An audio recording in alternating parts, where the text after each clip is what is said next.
In the summer light of 1986, Windsor Castle gleamed with rare informality. A young naval officer and a woman of laughter and warmth had just stepped into the frame, not merely as newlyweds, but as symbols of renewal for a monarchy learning to smile again. Prince Andrew and Sarah Ferguson, the Duke and Duchess of York, appeared to capture something the Crown had almost forgotten: the language of ordinary joy. They were spontaneous, modern, irreverently human. In their laughter, Britain saw an antidote to the reserve of royal protocol. For a brief moment, the monarchy looked less like an institution and more like a family. But history, as it often does, recorded the contrast more sharply than the comfort. What began as the House of York's revival became a portrait of its undoing. The warmth that once made Fergie beloved by the public would later make her unpredictable to the palace. Her openness, once endearing, would clash with the quiet codes of discretion that had preserved the Windsors for generations. As cameras lingered, the fairy tale began to blur. Laughter became headlines, familiarity became exposure, and within a few short years, that same accessibility, the quality that had made her a bridge between monarchy and modernity, became her greatest liability. Their daughters, Princess Beatrice and Princess Eugenie, would inherit not only their parents' easy charm, but also their difficult inheritance. A public life that rewards visibility but punishes it in equal measure. In many ways, the story of Sarah Ferguson is the story of modern royalty itself. A constant negotiation between affection and authority, between being seen and being believed. It is the question that still echoes through Windsor's quiet halls. Can a family built on distance ever survive the intimacy of its own humanity? Redemption, for most people, is private. For Sarah Ferguson, it became a performance, not of vanity, but of survival. In the years following her exile from royal grace, she rebuilt herself not within palace walls, but under studio lights. Television sofas replaced Windsor drawing rooms. The woman once known for laughing too loudly at garden parties was now speaking quietly to audiences across continents, about forgiveness, motherhood, and starting again. She wrote children's books that celebrated kindness, memoirs that confessed mistakes, and essays that attempted to understand the strange price of being both royal and human. Every page, every appearance, felt like another stitch in the fabric of her rehabilitation.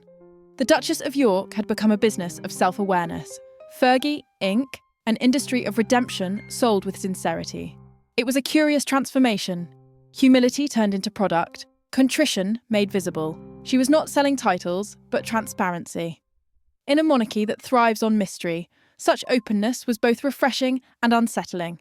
The institution survives by concealing emotion. Sarah made hers her livelihood. Where royal life demanded composure, she offered candour. Raw, unfiltered, and remarkably British in its refusal to pretend that shame could not be managed with humour. The public, ever ambivalent, warmed to her honesty. There was something disarming about a duchess who admitted to debt, regret, and hope in the same breath. But within royal circles, her visibility was a quiet provocation. Forgiveness in that world is not earned through confession. It is maintained through silence. Fergie, ever open-hearted, never quite mastered that silence. Behind the radiant interviews and smiling photographs was a different kind of endurance. Each new project, a book deal, a talk show, a charitable partnership, was not merely ambition, but proof. A reminder to the world, and perhaps to herself, that she could stand again. It was not vanity that drove her forward, but necessity. The monarchy had withdrawn its shelter. She built her own from resilience. Yet there were limits to public sympathy. In Britain, reinvention is admired, but never fully trusted. The more she worked to humanise her image, the more she seemed to drift from the institution that once defined her. Her vulnerability made her relatable to millions, but incompatible with the unspoken rules of royalty. Still, she continued. Through children's hospitals, literacy campaigns, and quiet philanthropy that rarely reached the front pages, she found a new purpose beyond the palace's gaze. She had fallen from grace, but not from compassion. And perhaps that was her quiet triumph, to turn exposure into empathy and disgrace into a form of service. Because for Sarah Ferguson, redemption was never an ending. It was daily work, done beneath the glare of lights that never quite dimmed. Redemption may have offered forgiveness, but it demanded payment in other ways. Behind the polished interviews and charitable ventures, Sarah Ferguson's second act carried a private arithmetic. One measured not in applause, but in bills. Debts accumulated quietly, as they so often do when appearances must be kept. There were ventures that promised relief and collapsed in embarrassment, benefactors whose generosity blurred into obligation, and investments that never quite returned what they cost in dignity. Her smile, so practiced, so genuine, concealed the fatigue of a woman performing solvency in public while fighting scarcity in private. For a time, the tabloids feasted on her missteps. They printed numbers without context, scandals without mercy.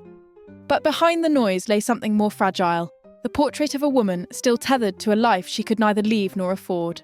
Royal Lodge, her shared home with Prince Andrew, stood as both sanctuary and symbol, a paradox in brick and stone. Divorced, yet inseparable, independent, yet dependent. It was the monarchy's most visible contradiction made domestic. Their relationship, whatever its boundaries, seemed to resist definition. Observers speculated. She rarely answered. Perhaps it was loyalty, perhaps love's afterglow, or simply the comfort of the only world she still understood. He remained her protector in ways both practical and symbolic, a shield from complete exile. Yet the cost of that protection was perpetual ambiguity.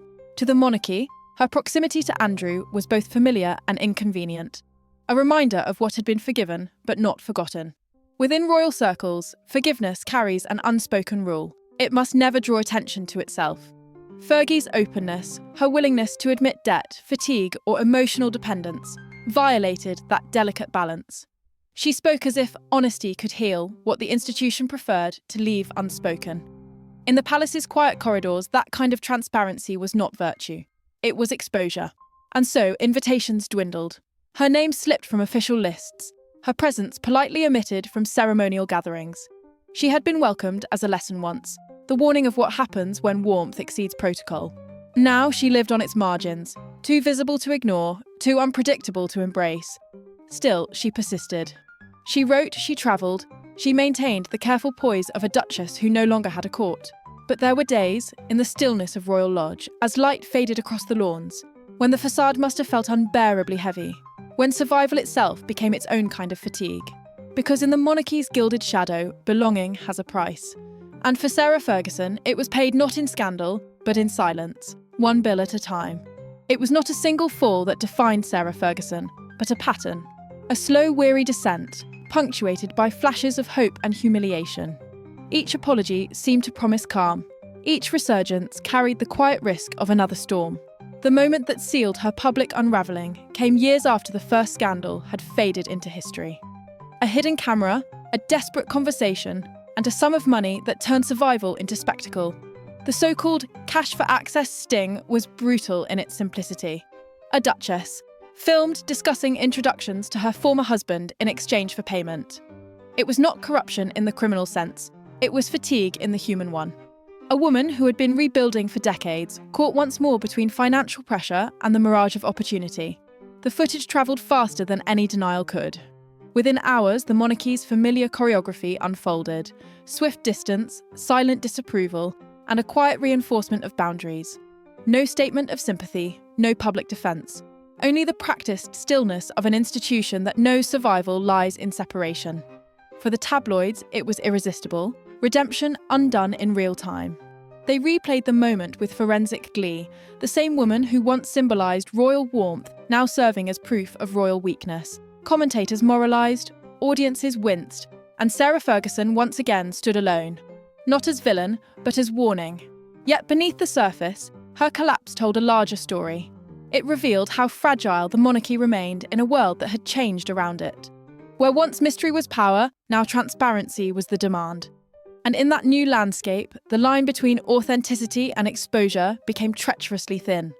Fergie had always lived on that line, too candid for her class, too open for her title. Her willingness to show vulnerability, once endearing, had become ammunition in a media age that prized confession only when it could be punished. When the cameras left, she did what she always had. She faced the silence. There was no public outrage from her, no retaliation, no bitterness. Just the same composure she had learned to wear like armour. A duchess without a court, a woman without applause, standing again in the ruins of her own forgiveness. And yet, even then, her loyalty never quite broke. To Andrew, to the family that had both made and unmade her, she remained deferential, almost tender. It was not weakness, it was habit, perhaps even faith. because in her world, love and duty were never fully separate. The collapse was public, but the endurance was private. And in that endurance, something quietly noble survived. Not a reputation, but the will to keep standing when the lights went out. History, as it turned out, did not banish her. It simply placed her at the edge of its frame, visible but blurred. Sarah Ferguson remained, not within the palace walls, but within its reach. She appeared at royal weddings and family gatherings, her presence both expected and uncertain, acknowledged but never announced. To the public eye, she was no longer the Duchess of Scandal, nor the darling of the tabloids. She had become something rarer, the monarchy's quiet witness. At Windsor, she lived close enough to the crown to hear its bells, yet far enough to feel their distance. Her daughters, Princess Beatrice and Princess Eugenie, grew into women who carried her resilience with quieter grace. They stood beside her, unashamed and unembarrassed, even when the headlines did not. In them, she found her vindication, the simple proof that love, when unadorned by status, could still outlast shame. Over time, something in the public softened. The outrage ebbed. The laughter that once mocked her began to sound almost nostalgic.